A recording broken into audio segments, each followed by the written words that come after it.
5 ڕۆژ پێش ئێستا هێزەکانی سوپای عێراق بە مەبستی گەڕان و پشکنین بە دوای تیرۆریستانی داعشدا لە ژێر سنووری دەسەڵاتی خۆیاندا ئۆپراسیۆنێکیان ئەنجامدا. لە کاتی گەڕانەوەیاندا بەم بازگەی ئاسایشدا تێپەڕیون و با هەڵە تێگەیشتن ئاڵایەکی عێراقیان لێرە دانا. بەڵام دوای کەمتر لە 5 دقیقە ئەو ئاڵایە هێنرایە خوارەوە و ئاڵای کوردستان دووبارە دانرایەوە.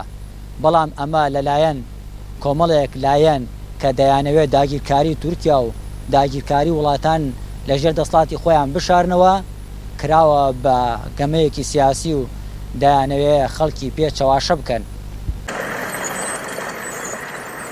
هێزەکەی سوپای عێراق لە فرقەینۆ لە گوندەکانی باکووری جەلەولا ئۆپەراسیۆنەکەیان ئەنجامدا بوو. لە کاتی گەڕانەوەیاندا بە نێو گوندەکانی ئەحمەدگوڵە و قەڵا دواتر لە بازگەی خدرانی باشووری کڵۆژووی زەنداباد تێپەڕیون بەرەو ناحیەی قەرەتەپە. دوای دانانی ئاڵاکەی عێراق دواتر نەک ئاڵاکەی عێراق لە بازگەکە هێنرایە خوارەوە، فەرماندەی هێزەکە داوای لێبوردنی کردبوو لە هەڵە تێگەیشتنی هێزەکەی بەرامبەر ئەو بازگەیە، چونکە ئەو هێزەی عێراق وایان زانی بوو ئەو بازگەیەش لە ژێر دەسەڵاتی ئەواندایە. ئەو ڕۆژەی کە 12 مانگ بوو ئەو هێزێک هاتە ئێرە بە هەڵە تێگەشتنێک بوو، هێزێکی جێشی عێراق بوو هاتنە ئێرە لێرە لە شوێنی ماڵە ئاڵایەکیاندانە و لێ خێوەتێکیاندانە وتیان ئێمە لێرە سابەتینەوە. ئیتر منیش بەرپرسی خۆمان کە مامۆستا شەماڵە بەڕێوەبەری ئاسایشی کۆکەس ئەوم ئاگدار کردووە و وتم کاکە شتێکی وا هەیە، وتی قبوڵیان لێ مەکەن، شتی وا نابێت قبوڵیان لێ مەکەن. ئەوم ئێمەش تۆزێ ئاڵۆزی بوو لە بینە چەکر لە یەکتری ڕاکێشیاوە بووە قاڵەمانوانە.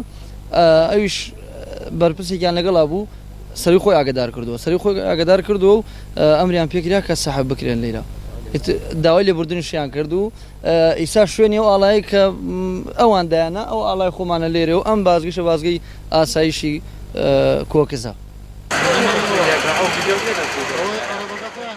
لە سنووری گوندەکانی زەندئاباد جگە لە هێزی پێشمەرگە و ئاسایش هیچ هێزێکی سوپای عێراق بوونی نییە و بەڕێوەبەری ناحیەی کۆکس دەڵێت ناوچەکە ئارامە و لە ئێستادا لە ژێر کۆنتڕۆڵی ئاسایش و پێشمەرگەدایە.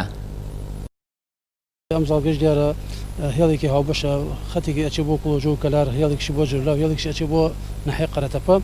دیارە هاتوونەتە زاڵگەکە ئەو هێزە ئشکالێک دروست بووە لەگەڵ کارمەندەکان و ویستیانە ئاڵای عێراق هەڵبدەن و کارمەندەکان ڕێگەیان پێ نەدا و ئاڵای عێراقیان داگرتووە خوارەوە و هەروەکو جاران ئێستا زاڵگەکە ئاڵای کوردستانی لێ و ئێمە وەکو ناحیەی کۆکس دیارە ئێستا لە حاڵحاضر هیچ هێزێکی سوپای عێراقی لە سنووری ناحیەکەمان نییە.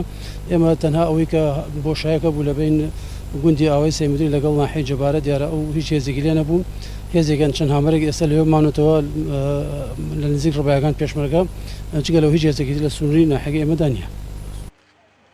لە دوای ساڵی 2007ەوە لە باشووری گوندەکانی زەنداباد و بەتایبەت لە گوندی قەڵای سەربەناحی جەلەولا بازگەیەکی هاوبەشی ئاسایش و سوپای عێراق بوونی هەیە.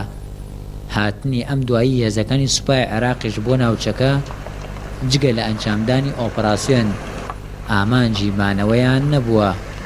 شاوەی ئیبراهیم، گەلی کوردستان، کڵۆژۆی زەنداباد.